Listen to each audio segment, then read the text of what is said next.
ഉമ്മൻചാണ്ടി അനുസ്മരണത്തിലെ ചില കാഴ്ചകൾ കണ്ടാൽ പൊന്ന് തമ്പുരാനെ തൊലി പൊളിഞ്ഞു പോകുന്നുണ്ട്.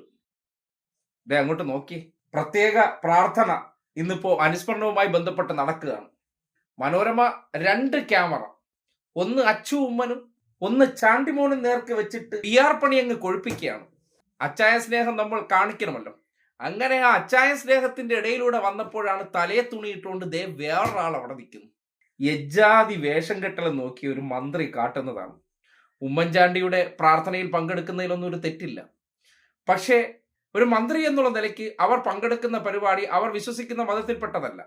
അതിനെക്കുറിച്ച് അവർക്ക് അറിവുമില്ല. പക്ഷേ മറ്റുള്ളവർ എന്ത് വേഷം കെട്ടുന്നു അതേ വേഷം കെട്ടി നിന്നാലേ ക്യാമറയ്ക്ക് മുന്നിൽ എന്റെ ആ മതവിശ്വാസം അല്ലെങ്കിൽ മതങ്ങളെ ആദരിക്കുന്ന രീതി നാട്ടുകാർ അറിയൂ എന്ന് നടത്തുന്ന ഒരു കാപട്യം ഉണ്ടല്ലോ, അതാണ് ആ കാണുന്നത്.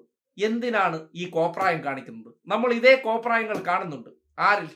തൃശ്ശൂരിൽ നിന്ന് ജയിച്ചൊരു MP-യിൽ നമ്മൾ ഇതുപോലുള്ള കോപ്രായങ്ങൾ കാണുന്നുണ്ട്. ഓശാന ഞായറിനോടനുബന്ധിച്ചും നോമ്പുതുറയോടനുബന്ധിച്ചൊക്കെ ചില നാടകങ്ങൾ അരങ്ങേറുന്നത് നിങ്ങൾ കണ്ടിട്ടില്ലേ? അതിന്റെ മറ്റൊരു സ്ത്രീ വേർഷനായിട്ടാണ് ഇതിനെ തോന്നുന്നത്. ആ കരച്ചിൽ വന്ന് നിൽക്കുന്ന മുഖം കണ്ട നാട്ടുകാർക്ക് തന്നെ കരച്ചിൽ വരുന്നില്ലേ? ഒന്ന് ആലോചിച്ച് നോക്കിയേ. ഇത് ആരെ പറ്റിക്കാനാണ് ഇമാതിരി പരിപാടിയൊക്കെ? അല്ലെങ്കിൽ കാര്യമായിക്കോട്ടെ, എന്ത് നിലവാരത്തിലേക്ക് പോകും നോക്കി. മനോരമ പക്ഷേ ചാണ്ടിമോനും കൊടുത്തിരിക്കുന്ന ബൂസ്റ്റ് എന്ന് പറഞ്ഞാൽ അതിന്റെ ഇടയിൽ കൂടെ പറയാതിരിക്കാൻ നിവർത്തിയില്ല. അവരുടെ ഒരൊറ്റ ഷോട്ട് മിസ്സാകരുത്, എല്ലാം ജനങ്ങളിലേക്ക് എത്തിച്ച് മക്കളെ ഈ അനുസ്മരണ ദിനത്തിൽ നമ്മൾക്കൊരു വാത്സല്യം ഉണ്ടാക്കിയെടുക്കണം, അവരോടൊരു അനുഗമം ഉണ്ടാക്കണം.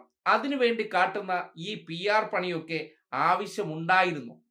അതൊരു പൊതു ചോദ്യമായി ഉന്നയിക്കുകയാണ്. അതിനിടയിൽ കൂടെയാണ് വാഴയ്ക്ക് നനയ്ക്കുമ്പോൾ ചീരയ്ക്ക് കൂടി കിട്ടട്ടെ എന്ന നിലയ്ക്ക് ബിന്ദു കൃഷ്ണയുടെ അഭിനയം കൂടി. ഉമ്മൻചാണ്ടിയുടെ മനസ്സ് കല്ലറയിൽ കിടന്ന് എരിയുന്നുണ്ടായിരിക്കും. അല്ലാതെ ഇതൊക്കെ കണ്ടാൽ എന്ത് പറയാൻ?